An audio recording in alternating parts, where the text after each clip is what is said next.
Your faith is your fortune. ನಿಮ್ಮ ನಂಬಿಕೆಗಳೇ ನಿಮ್ಮ ಅದೃಷ್ಟವನ್ನು ರೂಪಿಸ್ತವೆ.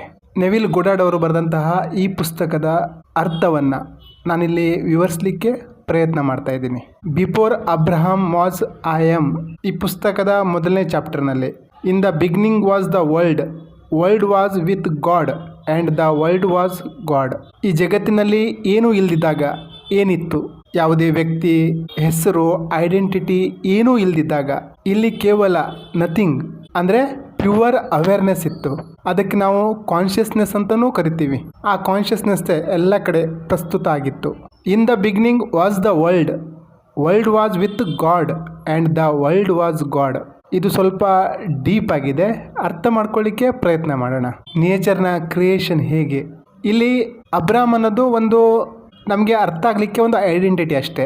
ಇಲ್ಲಿ ಐ ಆಮ್ ಅಂದರೆ ಏನು ಅಂದರೆ ಒಳಗಡೆ ಇರುವಂತಹ unchanging formless awareness. In the beginning was the world, ಏನೂ ಇರಲಿಲ್ಲ, ನಥಿಂಗ್, ಬಟ್ ಪ್ಯೂರ್ ಅವೇರ್ನೆಸ್ ಇತ್ತು. Power of awareness. ನಿಮ್ಮೊಳಗೆ ಅವೇರ್ನೆಸ್ ಇದ್ದ ಕಾರಣ ನೀವು ಏನೆಲ್ಲ ಗುರುತಿಸ್ತೀರಾ. ನಿಮ್ಮೊಳಗಡೆ ಕಾನ್ಷಿಯಸ್ ಇದ್ದದಕ್ಕೆ ನಿಮ್ಮ ಮುಂದೆ ಏನೇ ವಸ್ತು ಇದ್ರೂ ನೀವು ಐಡೆಂಟಿಫೈ ಮಾಡ್ತೀರಾ. ನಿಮ್ಮ ಮುಂದೆ ಒಂದು ಹಣ್ಣಿದೆ, ನಿಮ್ಮ ಮುಂದೆ ಒಂದು ಫರ್ನಿಚರ್ ಇದೆ, ನೀವು ಗುರುತಿಸ್ತೀರಾ. ಅವೇರ್ನೆಸ್ ಎಲ್ಲ ಕಡೆ ಇದೆ. ಅವೇರ್ನೆಸ್ಸೇ ಎಲ್ಲ. ನಿಮ್ಮ ಕಾನ್ಷಿಯಸ್ನೆಸ್ ಏನಿದೆ ಅದೇ ಎಲ್ಲ ಆಗಿದೆ. ಇಲ್ಲಿ ವರ್ಲ್ಡ್ ಅಂದರೆ ಪವರ್ ಆಫ್ ಅವೇರ್ನೆಸ್ನ ರೀಪ್ರೆಸೆಂಟ್ ಮಾಡ್ತಾ ಇದೆ. ಜಗತ್ತಿನಲ್ಲಿ ಏನೂ ಇಲ್ದಿದ್ದಾಗ ಇದಿತ್ತು. ಅನ್ಕಂಡೀಷ್ನಲ್ ಅವೇರ್ನೆಸ್ ಇತ್ತು. ಇದಕ್ಕೆ ಯಾವುದೇ ಲೇಬಲ್ ಇಲ್ಲ, ಲಿಮಿಟ್ ಇಲ್ಲ, ಫಾರ್ಮ್ ಇಲ್ಲ. ಈ ಕಾನ್ಷಿಯಸ್ನೆಸ್ಸಿಂದನೇ ಇಡೀ ಅಸ್ತಿತ್ವ ನಡೀತಾ ಇದೆ. ಇಲ್ಲಾಂದರೆ ಗಿಡ ಮರಗಳಿಗೆ ಹೇಗೆ ಗೊತ್ತಾಗ್ತಿತ್ತು? ರಾತ್ರಿ ಆಯಿತಾ ಬೆಳಕಾಯ್ತಾ? ಇಡೀ ಯೂನಿವರ್ಸ್ನ ಗ್ಯಾಲಕ್ಸಿ ಆಗಿರ್ಬೋದು, ಗಿಡ ಮರ ಆಗಿರ್ಬೋದು, ಎಲ್ಲ ಈ ಅನ್ಕಂಡೀಷ್ನಲ್ ಅವೇರ್ನೆಸ್ನಿಂದನೇ ನಡೀತಾ ಇದೆ. ಈ ಅನ್ಕಂಡೀಷ್ನಲ್ ಅವೇರ್ನೆಸ್ ಅಂದರೆ ಒಂಥರ ಬ್ಲ್ಯಾಂಕ್ ಕ್ಯಾನ್ವಸ್ ಇದ್ದಾಗೆ. ಈ ಅವೇರ್ನೆಸ್ಸೇ ತಾನು ಇಮ್ಯಾಜಿನ್ ಮಾಡ್ತಾ, ತಾನು ವ್ಯಕ್ತಿ, ತಾನು ವೆಲ್ದಿ, ತಾನು ಹೆಲ್ದಿ, ಈ ರೀತಿ ಇಮ್ಯಾಜಿನ್ ಮಾಡಿದಾಗ ಇಟ್ ಬಿಕಮ್ಸ್ ಕಂಡೀಷನಲ್. ಇದು ರೂಪ ಪಡಿತದೆ. ಈ ಅವೇರ್ನೆಸ್ಸೇ ಇಮ್ಯಾಜಿನ್ ಮಾಡಿದಾಗ ಅದು ಒಂದು ಶೇಪ್ ಪಡಿತದೆ, ರೂಪ ಪಡಿತದೆ. ಈ ಅವೇರ್ನೆಸ್ಸಲ್ಲಿ ಏನು ಇಮ್ಯಾಜಿನ್ ಮಾಡ್ತೀವೋ ಅದು ಟ್ರಾನ್ಸ್ಫಾರ್ಮ್ ಆಗ್ತದೆ. Creation begins with imagination. ಇದರ ಅರ್ಥ ಈ ರೀತಿ ಇದೆ. ಅದಕ್ಕೆ ಹೇಳೋದು ಕ್ರಿಯೇಷನ್ ಬಿಗಿನ್ಸ್ ವಿತ್ ಇಮ್ಯಾಜಿನೇಷನ್. ಪ್ರಪಂಚದಲ್ಲಿ ಏನೇನು ಕ್ರಿಯೇಷನ್ ಆಗಿದೆಯೋ ಅದೆಲ್ಲವೂ ಇಮ್ಯಾಜಿನೇಷನಲ್ಲಿ ಮೊದಲಾಗ್ತದೆ. ಇಲ್ಲಿ ಏನೇ ಸೃಷ್ಟಿ ಆಗಿದ್ರೂ ಸಹ, ಕಂಡು ಹಿಡಿದಿದ್ರೂ ಸಹ ಒಬ್ಬರ ಮೈಂಡಲ್ಲಿ ಅದು ಕಲ್ಪನೆ ಮುಖಾಂತರ ಫಾರ್ಮ್ಲೆಸ್ ಅವೇರ್ನೆಸ್ನ ಸ್ಟೇಟಲ್ಲಿ ಕ್ರಿಯೇಟ್ ಆಗಿರುವಂಥದ್ದು. ಇಮ್ಯಾಜಿನ್ ಮಾಡಿ ಹೊಸ ಕ್ರಿಯೇಷನ್ನ ಕ್ರಿಯೇಟ್ ಮಾಡಬಹುದು. ಉದಾಹರಣೆಗೆ ಐ ಆಮ್ ಹ್ಯಾಪಿ ಅಂತ ಹೇಳಿದಾಗ ಅದು ಸ್ಟೇಟ್. ಇಲ್ಲಿ ನೀವು ಅವೇರ್ನೆಸ್ನ ಕಂಡೀಷನ್ ಮಾಡ್ತಾ ಇದ್ದೀರಾ, ಖುಷಿನ ಕ್ರಿಯೇಟ್ ಮಾಡ್ತಾ ಇದ್ದೀರಾ. ಈ 3Dಲಿ ಈ ಬದುಕಿನಲ್ಲಿ ನಿಮಗೇನು ಬೇಕು ಅದನ್ನು ಸೃಷ್ಟಿ ಮಾಡಿಕೊಳ್ಳುವ ಶಕ್ತಿ ನಿಮ್ಮ ಒಳಗಡೆ ಇದೆ, ನಿಮಗೆ ಕೊಡಲಾಗಿದೆ.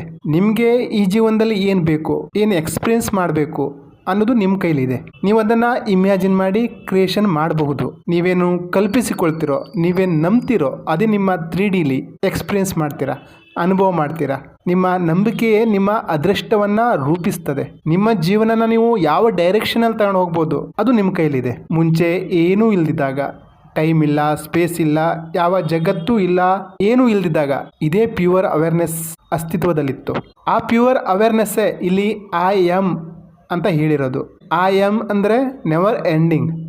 ಐ ಆಮ್ ಅಂದರೆ ಫಾರ್ಮ್ಲೆಸ್. ಏನೂ ಇಲ್ದಿದ್ದಾಗ ಏನಿತ್ತೋ, ಏನೂ ಇಲ್ಲ ಅಂದರೂ ಅದಿರುತ್ತೆ. ಅದೇ ಅವೇರ್ನೆಸ್. ನಿಮ್ಗೇನು ಬೇಕೋ ನೀವು ಅದನ್ನು ಅವೇರ್ನೆಸ್ನಲ್ಲಿ ಕಲ್ಪನೆ ಮಾಡಿಕೊಂಡು ನಂಬಿದ್ರೆ ಸಾಕು, ಅದು ತನ್ನಿಂತಾನೆ ಈ 3Dಯಲ್ಲಿ ಮ್ಯಾನಿಫೆಸ್ಟ್ ಆಗ್ತದೆ. ಈ 3D ಅನ್ನೋದು ಸಣ್ಣ ಜಗತ್ತು. ಇನ್ನೂ ಇಲ್ಲಿ ಯಾಕೆ ಬಂದಿಲ್ಲ ಅಂತ ನಾವು ಯೋಚನೆ ಮಾಡಬಾರ್ದು. ಈ ಐ ಆಮ್ನಿಂದನೇ ಇಲ್ಲಿ ಏನಿದೆಯೋ ಫಾರ್ಮ್ ಆಗಿರ್ಬೋದು, ಐಡೆಂಟಿಟಿ ಆಗಿರ್ಬೋದು, ಕಾನ್ಸೆಪ್ಟ್ ಆಗಿರ್ಬೋದು, ಎಲ್ಲವೂ ಹೊರಹೊಮ್ಮಿದೆ. ಏನೇನು ಕಾಣ್ತಾ ಇದೆಯೋ ಅವೆಲ್ಲವೂ ಈ ಐ ಆಮ್ನಿಂದನೇ ಬಂದಿರುವಂಥದ್ದು. ಈ ಐ ಆಮ್ನ ಪವರ್ ನಮ್ಮ ಒಳಗಡೆ ಇದೆ. Awareness is the creator.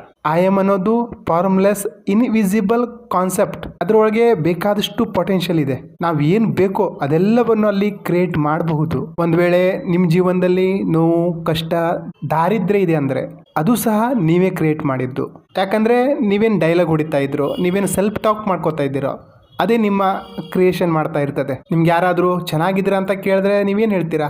6ಕ್ಕೆ ಏರಲ್ಲ, 3ಕ್ಕೆ ಇಳಿಯಲ್ಲ, ಈ ರೀತಿಯ ಭಾಷೆ ಪ್ರಯೋಗ ಮಾಡ್ತಾ ಇದ್ದರೆ ನೀವು ಮತ್ತೆ ಅದನ್ನೇ ಕ್ರಿಯೇಟ್ ಮಾಡ್ತೀರಾ. ಮಾಮೂಲಿ ನಿಮ್ಮ ಜೀವನದಲ್ಲಿ ಏನೂ ಇಲ್ಲ ಅನ್ನೋದನ್ನು ನೀವು ಕ್ರಿಯೇಟ್ ಮಾಡ್ತೀರಾ. ಅದೇ ನೀವು ಸೂಪರ್ ಆಗಿದ್ದೀನಿ ಅಂತ ಹೇಳ್ಕೊ ಬರ್ತಾ ಇದ್ದರೆ ಚೆನ್ನಾಗಿದ್ದೀನಿ, ಆರೋಗ್ಯವಾಗಿದ್ದೀನಿ, ಒಳ್ಳೊಳ್ಳೆ ಪದಗಳನ್ನು ನೀವು ಹೇಳ್ತಾ ಇದ್ದರೆ, ನಿಮ್ಮೊಳಗೆ ನೀವು ಸೆಲ್ಫ್ ಟಾಕ್ ಮಾಡ್ಕೋತಾ ಇದ್ದರೆ ಅದೇ ನಿಮ್ಮ ಜೀವನದಲ್ಲಿ ಮೂಡಿ ಬರ್ತದೆ.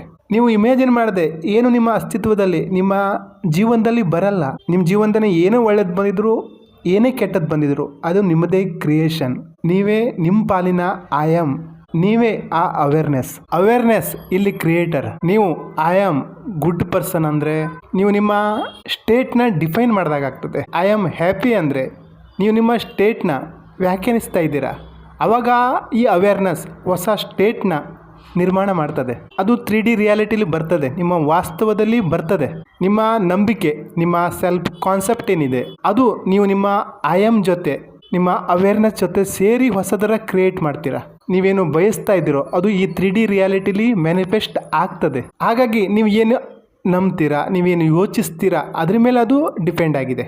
What ever you believe yourself to be, you must experience that. ನೀವು ನಿಮ್ಮ ಬಗ್ಗೆ ಏನು ಯೋಚಿಸ್ತೀರೋ ನೀವು ಅದನ್ನು ನಿಮ್ಮ 3D ರಿಯಾಲಿಟಿಲಿ ಎಕ್ಸ್ಪೀರಿಯನ್ಸ್ ಮಾಡ್ತೀರಾ, ಅನುಭವ ಮಾಡ್ತೀರಾ. ನೀವು ಜಾಯ್ಫುಲ್, ಹ್ಯಾಪಿ, ಕಾನ್ಫಿಡೆಂಟ್, ವೆಲ್ದಿ ಈ ರೀತಿಯ ಪರ್ಸನ್ ಆಗಬೇಕು ಅಂದರೆ ನೀವು ಅದನ್ನು ಎಕ್ಸ್ಪೀರಿಯನ್ಸ್ ಮಾಡ್ತೀರಾ.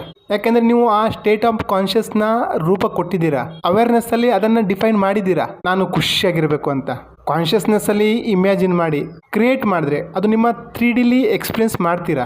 ಅದೇ ನೀವು ಭಯ, ರಿಜೆಕ್ಷನ್, ಕೊರತೆಗಳ ಮೇಲೆ ನಿಮ್ಮ ಗಮನ ಕೊಟ್ಟು ಅದನ್ನೇ ಪದೇ ಪದೇ ರಿಪೀಟ್ ಮಾಡ್ತಾ ಇದ್ರೆ, ಅದನ್ನೇ ನೀವು ಕಲ್ಪಿಸಿಕೊಳ್ತಾ ಇದ್ರೆ ಅದನ್ನೂ ಮಾಡ್ತೀರಾ.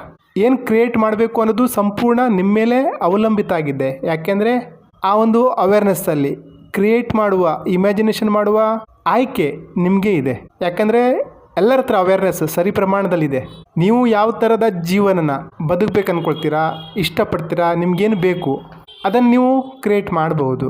ಈ ಎಂಪ್ಟಿನೆಸ್, ನಥಿಂಗ್ನೆಸ್ ಇದ್ರ ಒಳಗೆ ಇನ್ಫೈನೈಟ್ ಎಬಿಲಿಟಿ ಇದೆ. ಯಾವಾಗ ಏನು ಬೇಕಾದರೂ ನೀವು ಕ್ರಿಯೇಟ್ ಮಾಡಬಹುದು. ಈ ಫಾರ್ಮ್ಲೆಸ್ ಅವೇರ್ನೆಸ್ಸಲ್ಲಿ ಅಸಾಧ್ಯ ಅನ್ನುವಂಥದ್ದು ಯಾವುದೂ ಇಲ್ಲ. ಎಲ್ಲ ಈ ಇಮ್ಯಾಜಿನೇಷನಲ್ಲಿ ಎಲ್ಲ ಅನ್ಲಿಮಿಟೆಡ್ ಆಗಿದೆ. ನಿಮ್ಗೆ ಎಷ್ಟು ಬೇಕೋ ಕ್ರಿಯೇಟ್ ಮಾಡಬಹುದು, ಏನು ಬೇಕೋ ಅದನ್ನು ಕ್ರಿಯೇಟ್ ಮಾಡಬಹುದು. ನಿಮ್ಮಲ್ಲಿ ಅನಂತ ಸಾಮರ್ಥ್ಯ ಇದೆ. ನೀವೇನು ನಂಬ್ತಿರೋ ಅದೇ ನೀವಾಗ್ತೀರಾ. ಪ್ರತಿ ಸಾಧ್ಯತೆಯು ನಿಮ್ಮ ಈ ಅವೇರ್ನೆಸ್ಸಲ್ಲಿ ಇದೆ. ನೀವೇನಾಗಬೇಕಂತಿದ್ರೋ ಆ ಆಯ್ಕೆ ನಿಮ್ಮಲ್ಲಿದೆ. I am that I am. ಈ ಅವೇರ್ನೆಸ್ಸಲ್ಲಿ I am rich, I am healthy, I am wealthy ಈ ರೀತಿ ಹೇಳಿದ್ರೂ ಕ್ರಿಯೇಟ್ ಮಾಡಿಕೊಂಡು ರಿಸಲ್ಟ್ ಪಡಿಬೋದು. ಇಲ್ಲ ನಾನು ಕಷ್ಟದಲ್ಲಿದ್ದೀನಿ, ನಾನು ತೊಂದರೆಲಿದ್ದೀನಿ, ನಾನು ಸ್ಟ್ರಗಲ್ ಬೀಳ್ತಾ ಇದ್ದೀನಿ ಈ ರೀತಿ ಹೇಳ್ಕೊಂಡು ಅದನ್ನು ಮ್ಯಾನಿಫೆಸ್ಟ್ ಮಾಡಬಹುದು. ಯಾಕೆಂದರೆ ನಿಮ್ಮ ಅವೇರ್ನೆಸ್ ಏನಿದೆ ಆ ಸ್ಟೇಟ್ನ ಐಡೆಂಟಿಟಿನ ಗ್ರಿಪ್ ಮಾಡಿಕೊಂಡು ಅದಕ್ಕೆ ತಕ್ಕಾಗಿಯೇ ರಿಸಲ್ಟ್ ಪ್ರೊಡ್ಯೂಸ್ ಮಾಡ್ತದೆ, ಅದನ್ನೇ ಮ್ಯಾನಿಫೆಸ್ಟ್ ಮಾಡ್ತದೆ. ನೀವು ನಿಮ್ಮ ಬಗ್ಗೆ ಏನು ಅನ್ಕೋತಾ ಇರ್ತೀರೋ, ಏನು ನಂಬ್ತಿರೋ ಅದೇ ಆಗ್ತೀರಾ. ಯಾಕಂದರೆ ಇದೇ ನಿಮ್ಮ ಸೆಲ್ಫ್ ಕಾನ್ಸೆಪ್ಟ್, ಇದೇ ನಿಮ್ಮ ಜೀವನನ ನಿರ್ಧಾರ ಮಾಡ್ತದೆ. ನೀವು ಯಾವ ರೀತಿ ಜೀವನ ಬದುಕಬೇಕಂತಿದ್ದೀರಾ ಅದಕ್ಕೆ ತಕ್ಕ ಹಾಗೆ ಮಾತುಗಳನ್ನು ಆಡಿ, ಶಬ್ದಗಳನ್ನು ಬಳಸಿ ಕ್ರಿಯೇಷನ್ ಮಾಡಿ, ಅಫರ್ಮ್ ಮಾಡಿ. ಇವತ್ತು ಎಷ್ಟೋ ಜನ ಯಶಸ್ವಿಯಾದವರ ಬಯೋಗ್ರಫಿ, ಅವರ ಲೈಫ್ನ ನಾವು ಸ್ಟಡಿ ಮಾಡಿದ್ರೆ ಅವರು ಬಡತನದಲ್ಲಿ, ಕಷ್ಟದಲ್ಲಿ, ನೋವಲ್ಲಿ ಅದರಿಂದನೇ ಬಂದಿದ್ದಾರೆ. ಆದರೂ ಇವರು ಅಷ್ಟು ದೊಡ್ಡ ಮಟ್ಟಕ್ಕೆ ಹೇಗೆ ಬೆಳೆದ್ರು? ಯಾಕಂದರೆ ಅವರು ಅವರಲ್ಲಿದ್ದಂತಹ ನಂಬಿಕೆನ ಸರಿಯಾಗಿ ರೂಪಿಸ್ಕೊಂಡ್ರು, ಅದಕ್ಕೆ ಸರಿಯಾದ ಶೇಪ್ ಕೊಟ್ಟರು, ಅದಕ್ಕೆ ಅವರು ಈ ಸ್ಥಾನದಲ್ಲಿದ್ದಾರೆ. ಅವ್ರು ಏನು ಬದುಕೊಂಡು ಬಂದಿದ್ರು, ಏನು ಕಷ್ಟ ನೋವು ನೋಡಿದ್ರು, ಅವರು ಅದನ್ನು ಮತ್ತೆ ಇಮ್ಯಾಜಿನ್ ಮಾಡಿಲ್ಲ. ಅವರು ಟಾಪಲ್ಲಿ ಬೃಹತ್ ಯೋಚನೆ ಇಟ್ಕೊಂಡ್ರು, ಬೃಹತ್ತಾಗಿ ಬೆಳೆದ್ರು. ನೀವೇನು ಮಾಡ್ತಾ ಇದ್ದೀರಾ ಯೋಚನೆ ಒಂದ್ಸಲ ನೋಡಿ. ತುಂಬ ಅಪರ್ಮೇಷನ್ ಮಾಡದೆ ಏನೂ ಆಗ್ತಿಲ್ಲ ಅಂತೀರಾ. ಅಪರ್ಮೇಷನ್ ಮೇಲೆ ಅಷ್ಟೊಂದು ನಂಬಿಕೆ ಇದೆಯಾ? ಇದು ಹಾಗೆ ಆಗುತ್ತೆ, ನಾನು ಕ್ರಿಯೇಷನ್ ಮಾಡಿದ್ದೀನಿ ಅಂದಮೇಲೆ ಆಗಲೇಬೇಕು ಅನ್ನೋ ದೃಢವಾದ ನಂಬಿಕೆ ಇದೆಯಾ? ಅಥವಾ ಕಾಟಾಚಾರಕ್ಕೆ ಮಾಡ್ತಾ ಇದ್ದೀರಾ, ಯಾರೋ ಹೇಳಿದ್ರಂತ ಮಾಡ್ತಾ ಇದ್ದೀರಾ? ಅಥವಾ ಮನಸ್ಸಿನ ಮೂಲೆಯಲ್ಲಿ ಎಲ್ಲೋ ನೆಗೆಟಿವಿಟಿ ಇನ್ನೂ ಹಾಗೆ ಇದೆಯಾ? ಚೆಕ್ ಮಾಡ್ಕೊಳ್ಳಿ. ನೀವು ನೆಗೆಟಿವಿಟಿನ ಜೀವನದಲ್ಲಿ ತುಂಬಿಕೊಂಡು ನೆಗೆಟಿವ್ ಬಗ್ಗೆ ಮಾತಾಡ್ತಾ ಇದ್ದರೆ ಮತ್ತು ಪದೇ ಪದೇ ಅದನ್ನೇ ಅಟ್ರಾಕ್ಟ್ ಮಾಡ್ತೀರಾ. ನಿಮ್ಮ ಬಿಲೀಫ್ ಸಿಸ್ಟಮ್ನ ಚೇಂಜ್ ಮಾಡ್ಕೊಳ್ಳಿ. ನೀವು ನಿಮ್ಮ ಕರೆಂಟ್ ಸಿಚುವೇಷನ್ನಿಂದ ಈಗೇನು ನಡೀತಾ ಇದೆಯೋ ಅದರಿಂದ ನೆಗೆಟಿವಿಟಿಯಿಂದ ಹೊರಗಡೆ ಬರಬೇಕು ಅಂದರೆ ಹೊಸದನ್ನು ಕ್ರಿಯೇಟ್ ಮಾಡಬೇಕು. ಆ ಹೊಸ ಐಡೆಂಟಿಟಿ ಮೇಲೆ ನಂಬಿಕೆ ಇಡಬೇಕು. ನೀವು ಐ ಆಮ್ ಪುವರ್ ಅಂದು, ನನ್ನ ಬ್ಯಾಂಕಲ್ಲಿ ದುಡ್ಡಿಲ್ಲ, ನನಗೆ ದೊಡ್ಡದಾದಂತಹ ಒಂದು ಕೆಲಸ ಇಲ್ಲ, ನನ್ನ ಹತ್ರ ಹಣ ಇಲ್ಲ, 24/7 ಇದನ್ನೇ ಹೇಳ್ತಾ ಇದ್ದರೆ, ನೀವು ಇದರಲ್ಲೇ ಮುಳುಗಿ ಹೋಗಿದ್ರೆ ಹೊಸದರ ಸೃಷ್ಟಿ ಹೇಗಾಗ್ತದೆ? ಮತ್ತೆ ಇದೇ ರಿಪೀಟ್ ಆಗಿ ನಿಮ್ಮ ಜೀವನದಲ್ಲಿ ಬರುತ್ತಾನೆ. ಅದೇ ನೀವು I am wealthy, I am millionaire ಈ ರೀತಿಯ ಅಫರ್ಮೇಷನ್ನ ಪದೇ ಪದೇ ಹೇಳ್ಕೊಂಡು ಬರ್ತಾ ಇದ್ದರೆ, ಅದ್ರ ಮೇಲೆ ನಂಬಿಕೆ ಇಟ್ಟರೆ ಅದು ನಿಮ್ಮ 3D ಲೈಫಲ್ಲಿ ಬರಲಿಕ್ಕೆ ಸ್ಟಾರ್ಟ್ ಆಗ್ತದೆ. ನೀವು ಆ ಐ ಆಮ್ ಮಿಲಿನಿಯರ್ ಮೈಂಡ್ಸೆಟ್ನ ನಿಮ್ಮೊಳಗಡೆ ತುಂಬಿಸ್ಕೋಬೇಕು, ಅದೇ ರೀತಿ ವರ್ತಿಸಬೇಕು, ಅದೇ ರೀತಿ ಆ್ಯಕ್ಟ್ ಮಾಡಬೇಕು. ಆವಾಗ ಅದು ನಿಮ್ಮ 3D ಲೈಫಲ್ಲಿ ಬೆಳಕಿಗೆ ಬರಲಿಕ್ಕೆ ಸ್ಟಾರ್ಟ್ ಆಗುತ್ತೆ. ನೀವು ಐ ಆಮ್ ವೆಲ್ದಿ ಅಂತ ಹೇಳ್ತಾ ಇದ್ದೀರಾ, ಆದರೆ ಒಳಗಡೆಯಿಂದ ವೆಲ್ದಿಯಲ್ಲಿದ್ದೀನಿ, ಜೇಬಲ್ಲಿ ದುಡ್ಡಿಲ್ಲ, ಬ್ಯಾಂಕಲ್ಲಿ ಜೀರೋ ಇದೆ, ಬಾಡಿಗೆ ಕಟ್ಲಿಕ್ಕೆ ದುಡ್ಡಿಲ್ಲ, ಈ ರೀತಿ ಗುಣಕೊಳ್ತಾ ಇದ್ರೆ ಅಫರ್ಮೇಷನ್ ವರ್ಕ್ ಹೇಗಾಗುತ್ತೆ? ಬಾಯಲ್ಲಿ ಅಫರ್ಮೇಷನ್ ಹೇಳ್ತಾ ಇದ್ದೀರಾ, 24/7 ಹೇಳ್ತಾ ಇದ್ದೀರಾ, ಒಳಗಡೆ ಏನು ನಂಬ್ತಾ ಇದ್ದೀರಾ? ಅಫರ್ಮೇಷನ್ ವರ್ಕ್ ಆಗಿದೆ ನೆಗೆಟಿವ್ ಆಗಿ, ಬ್ಯಾಂಕ್ ಖಾಲಿ ಇದೆ, ಸಾಲಗಾರರ ಕಾಟ, ಜೇಬಲ್ಲಿ ದುಡ್ಡಿಲ್ಲ, ಈ ರೀತಿ ತಾನೇ ಹೇಳಿರೋದು. ಮ್ಯಾನಿಫೆಸ್ಟ್ ಆಗಿದೆ, ಅಫರ್ಮೇಷನ್ ವರ್ಕ್ ಆಗಿದೆ, ಆದರೆ ನಿಮಗೇನು ಬೇಕಾಗಿತ್ತೋ ಅದಲ್ಲ, ಏನು ಬೇಡವೋ ಅದು. ಯಾಕೆಂದರೆ ನೀವು I am wealthy, I am millionaire ಅನ್ನೋದನ್ನು ನಂಬಿದ್ರೆ ತಾನೆ. ನಂಬಿದ್ರೆ, ನಿಜವಾಗಿಯೂ ನಂಬಿದ್ರೆ, ಅಷ್ಟೊಂದು ಭರವಸೆ ಇದ್ದರೆ, ವಿಶ್ವಾಸ ಇದ್ದರೆ ನೀವು ಮಿಲಿಯನೇರ್ ಆಗೇ ಆಗ್ತೀರ. ನೆವಿಲ್ ಗೊಡಾರ್ಡ್ ಅವರು ಅದೇ ಹೇಳೋದು, ನೀವು ನಿಮ್ಮ ವಿಶ್ ಫುಲ್ಫಿಲ್ ಆಗಿದೆ, ನಿಮ್ಮ ಹತ್ರ ದುಡ್ಡಿದೆ ಅನ್ನೋ ಒಂದು ಭಾವನೆಯಲ್ಲಿ ಇರಿ ಅಂತ. ಎಂಡ್ ಗೋಲ್ ಏನಿದೆ ಅದರಲ್ಲಿ ಇರಿ. ನಿಮ್ಮ ಹತ್ರ ದುಡ್ಡಿದ್ದರೆ, ಲಕ್ಷಗಟ್ಟಲೆ ದುಡ್ಡಿದ್ದರೆ ನೀವು ಯಾವ ರೀತಿ ಇರ್ತಿದ್ರೋ ಆ ರೀತಿ ಇರಿ, ಫೀಲ್ ಮಾಡಿ, ಓಡಾಡಿ, ಅದೇ ಗತ್ತು, ಅದೇ ಗಾಂಭೀರ್ಯ, ಅವೆಲ್ಲವನ್ನು ರೂಢಿಸ್ಕೊಳ್ಳಿ. ಈ 3D ನಿಮಗೆ ನೂರಾರು ರಿಸ್ಟ್ರಿಕ್ಷನ್ ಇದೆ. ಇಮ್ಯಾಜಿನೇಷನಲ್ಲಿ 4D ಕೂತ್ಕೊಂಡು ವಿಜುವಲೈಸೇಷನ್ ಮಾಡ್ತಿರ್ಬೇಕಾದ್ರೆ, ಇಮ್ಯಾಜಿನ್ ಮಾಡ್ತಿರ್ಬೇಕಾದ್ರೆ ಏನಿದೆ, ಅನ್ಲಿಮಿಟೆಡ್ ಆಗಿದೆ, ಏನು ಬೇಕೋ ಅದನ್ನು ಕಲ್ಪಿಸ್ಕೊಳ್ಳಿ. ನಿಮ್ಮ ಹತ್ರ ಲಕ್ಷಗಟ್ಟಲೆ ಕೋಟಿಗಟ್ಟಲೆ ದುಡ್ಡಿದ್ದರೆ ನೀವು ಯಾವ ರೀತಿ ಇರ್ತೀರಾ ಫೀಲ್ ಮಾಡಿ, ಮನಸ್ಫೂರ್ತಿಯಾಗಿ ಫೀಲ್ ಮಾಡಿ. ನೀವು ಇಮ್ಯಾಜಿನೇಷನ್ ಮಾಡಿದಾಗಲೇ ಅದಕ್ಕೊಂದು ಹೊಸ ರೂಪ ಕೊಟ್ಟಾಗತ್ತೆ, ಹೊಸ ವರ್ಷನ್ ಕ್ರಿಯೇಟ್ ಮಾಡಿದಾಗ ಆಗ್ತದೆ. ಒಂದು ಅರ್ಥ ಮಾಡ್ಕೊಳ್ಳಿ, ಯಾವುದೇ ಎಕ್ಸ್ಟರ್ನಲ್ ಪವರ್, ಹೊರಗಡೆಯ ಯಾವ ಶಕ್ತಿಗೂ ನಿಮ್ಮ ಜೀವನನ ರೂಪಿಸೋ ಶಕ್ತಿ ಇಲ್ಲ. ಅದೆಲ್ಲವೂ ನಿಮ್ಮ ಒಳಗೆ ಇದೆ. ನೀವು ಇಂಟರ್ನಲಲ್ಲಿ ನಿಮ್ಮನ್ನು ನೀವು ಏನು ನಂಬ್ತೀರಾ ಅದೇ ನೀವಾಗ್ತೀರಾ, ಅದೇ ನಿಮ್ಮ ಜೀವನ ಆಗುತ್ತೆ. ನನ್ನ ಅಪ್ಪ ಅಮ್ಮ, ನನ್ನ ಗಂಡ ಅಥವಾ ನನ್ನ ಹೆಂಡತಿ ಮುಂದೋಗ್ಲಿಕ್ಕೆ ಬಿಡ್ತಾ ಇಲ್ಲ, ಇವೆಲ್ಲ ಸುಳ್ಳು. ನೀವು ಮುಂದೋಗ್ಲಿಕ್ಕೆ ತಯಾರಿಲ್ಲ, ಇದು ಸತ್ಯ. ಯಾಕಂದರೆ ನೀವೇ ನಿಮ್ಮ ಜೀವನದ ಶಿಲ್ಪಕಾರರು. ನಿಮ್ಮ ನಂಬಿಕೆ ನಿಮ್ಮ ಅದೃಷ್ಟವನ್ನು ರೂಪಿಸ್ತದೆ. I am that I am, ಇದರ ಅರ್ಥ ಇದೆ. You are not struck. ನೀವು ಯಾವುದೇ ಸಿಚುವೇಷನಲ್ಲಿ ಸ್ಟ್ರಕ್ ಆಗಿಲ್ಲ. ಆ ಸಿಚುವೇಷನಿಂದ ಹೊರಗಡೆ ಬರಲಿಕ್ಕೆ ನೀವು ಸೊಲ್ಯೂಷನ್ ಮೇಲೆ ಫೋಕಸ್ ಮಾಡಬೇಕು, ಪ್ರಾಬ್ಲಮ್ ಮೇಲೆ ಅಲ್ಲ. ನಿಮ್ಮ ಸೆಲ್ಫ್ ಕಾನ್ಸೆಪ್ಟೇ ನಿಮ್ಮ ಬಗ್ಗೆ ನಿಮಗೆ ನೆಗೆಟಿವ್ ಭಾವನೆ ಇದ್ದಾಗ ನೀವು ಹೊರಗಡೆ ಎಷ್ಟೇ ಪಾಸಿಟಿವ್ ಮಾಡಿದ್ರೂ ಏನೂ ಪ್ರಯೋಜನ ಆಗಲ್ಲ. ಯಾಕೆಂದರೆ ಬಿಲೀವ್ ನೆಗೆಟಿವ್ ಆಗಿದೆ ಅಲ್ವಾ. ಹೊರಗಡೆಯಿಂದ ಯಾವ ವ್ಯಕ್ತಿ, ಯಾವ ಸಿಚುವೇಶನ್ನು ನಿಮ್ಮ ಜೀವನನ ಕಂಟ್ರೋಲ್ ಮಾಡ್ತಾ ಇಲ್ಲ. ನಿಮ್ಮ ಯೋಚನೆಯಿಂದ, ವಿಚಾರದಿಂದ ನಿಮ್ಮ ಜೀವನ ನಿರ್ಮಾಣ ಆಗ್ತಾ ಇದೆ. ನಿಮ್ಮ ನಂಬಿಕೆಗಳೇನಿದೆ ಅದರಿಂದ ನಿಮ್ಮ ಜೀವನ ನಿರ್ಮಾಣ ಆಗ್ತಾ ಇದೆ. ಮೊದಲು ನಿಮ್ಮ ಸೆಲ್ಫ್ ಕಾನ್ಸೆಪ್ಟನ್ನ ಚೇಂಜ್ ಮಾಡ್ಕೊಳ್ಳಿ. ಹೊಸ ವಿಚಾರಗಳು, ಹೊಸ ನಂಬಿಕೆಗಳು, ಅದಕ್ಕೆ ಜನ್ಮ ಕೊಡಿ. ನೀವೇನು ಆಗಬೇಕಂದಿದ್ದೀರೋ, ನಿಮ್ಗೇನು ಬೇಕೋ ಅದ್ರ ಮೇಲೆ ನಂಬಿಕೆ ಇಡಿ.